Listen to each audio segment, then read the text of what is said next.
Just because we're making the old-fashioned doesn't make me old-fashioned, or maybe it does.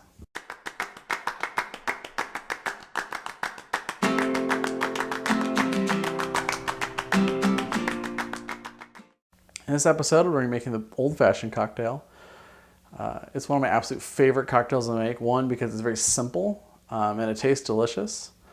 And I think it really works across many different seasons, actually. Now, it's a super old cocktail, so I love the history behind it. I love the fact that it's kind of based on what a traditional actual cocktail is defined as. And so when you define a cocktail itself, a cocktail should be defined as anything with spirit, sugar, water, and bitters. So really that's all this old-fashioned is. It's whiskey, sugar, water, and bitters. So thinking of it that way, you can kind of make an old-fashioned from many different ingredients. You can have a rum old-fashioned if you use rum as the base spirit. You could do brandy old-fashioned with brandy as the base spirit. So you can kind of swap in anything you want to. Traditionally, it's been made with whiskey in America. And that's how I'm going to be making it tonight. That's one of my favorite ways. A lot of people use bourbon. Some people use rye whiskey. They're both excellent. But really, it's an old drink. It's probably definitely like mid-1800s at least, probably if not earlier. So it's been around forever. And unfortunately, it's probably also the one drink that you can never get made properly in a restaurant or at most bars. I'd say probably 99 out of 100 places will make it incorrectly. And usually they do all kinds of things from add club soda to it, really heavily muddle like a bunch of fruit in it. Some places probably put grenadine in it. There's a whole different slew of things that they can do to mess this up, which is really kind of crazy because it's such an easy drink to make. You'd think, why would they mess it up? And I don't know what the answer is, but the fact is they do. So I never order it out, but I make it home all the time because I love it. So let's start making it. Some people will build this as what they call a built drink, so they actually build it in the glass they serve it in. I personally don't do that because I like it really, really cold, and the ice that some bars have is better than the ice that a lot of people have at home. So it lends itself to that a little bit more. So I always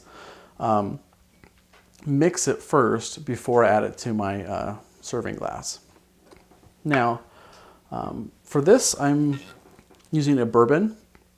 This is Elmer T. Lee bourbon. I really like it. It's 45% alcohol, so it's not super strong. And I generally actually like to use a stronger bourbon or whiskey in my old fashions. But you know, you can kind of use what you have. So I do 2.5 ounces of whiskey.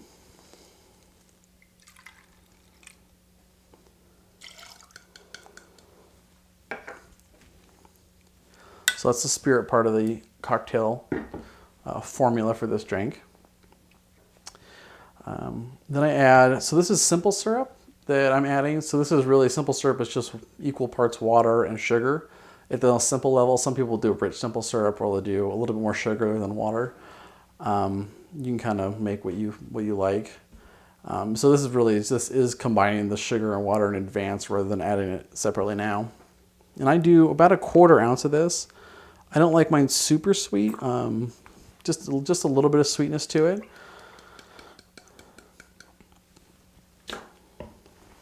And then we're adding our bitters. These are Angostura bitters. This is the most common bitters you're going to find. You can find it in most grocery stores. Any decent liquor store will have it. So they're super common, been around for a very, very long time. Early 1800s, 1820s, 1830s or so. They're delicious. They add spice to the drink. And you can do, if you love a lot of spice, add, 4 or 5 dashes of it. If you're a weak side, go 2 dashes. I'll probably do about 3 dashes. Because I do like my bitters. And those are really all the ingredients that go into this. So it's super simple. Now I'm going to add ice, and I will stir this. Now remember, we add ice last because we want to control the rate of dilution.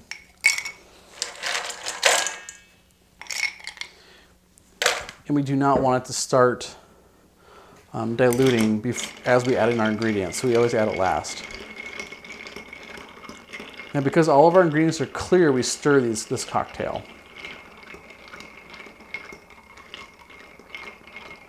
You just want to give it a nice controlled stir. And you have to stir cocktails longer than you shake cocktails to get to the proper level of chill. It's just the way that the ice dilutes and chills the drink. So I'd say give it a good 20-second stir minimum, probably 30 to 40 seconds is probably better. And you can't over dilute, so that's just something to consider.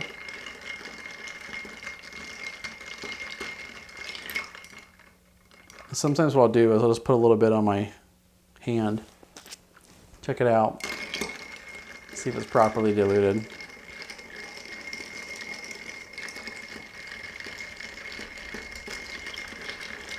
That should be about accurate. Then you want to get your your rocks glass. Fill it with ice. In this case, I'm using a julep strainer. It's just a very specific kind of strainer. You might not have it. You might have a Hawthorne strainer, which is the thing with the spring on it. You can use that. There's really nothing special about this. Strain into your cocktail glass.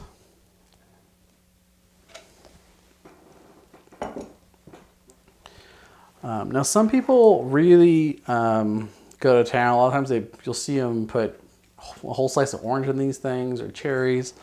I prefer to have mine a little not so orangey, just kind of a hint of orange. So some people will take this and they'll actually get the peel over the top so they get lots of orange oil. I do mine off the side because I don't like a ton of orange oil.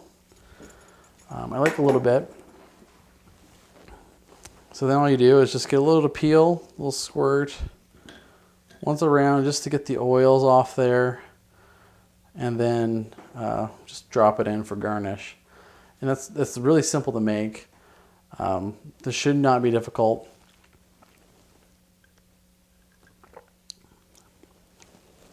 I mean, obviously it's a whiskey-based drink. That's not to say that women shouldn't enjoy this, because a lot of times women think that, oh, it's a whiskey-based drink. That's not really for me. Honestly, this is a drink for everybody, and I don't know who in the right mind would not want to try this drink. Lady or male, doesn't matter. Wonderful drink, and it's got this. You get the spice from the bitters. You get a little bit of the sweetness, and if you're using bourbon, bourbon's already a naturally more sweet distilled spirit because it's at least 51% corn-based. So you get the sweetness from the simple syrup, from the bourbon itself. And you get the spice.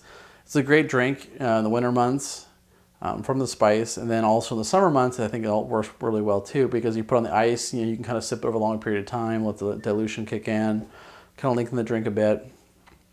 Super easy to make at home. Simple ingredients, not hard. So that's one of the reasons I love it. I think it's a great cocktail that everybody should make it at home.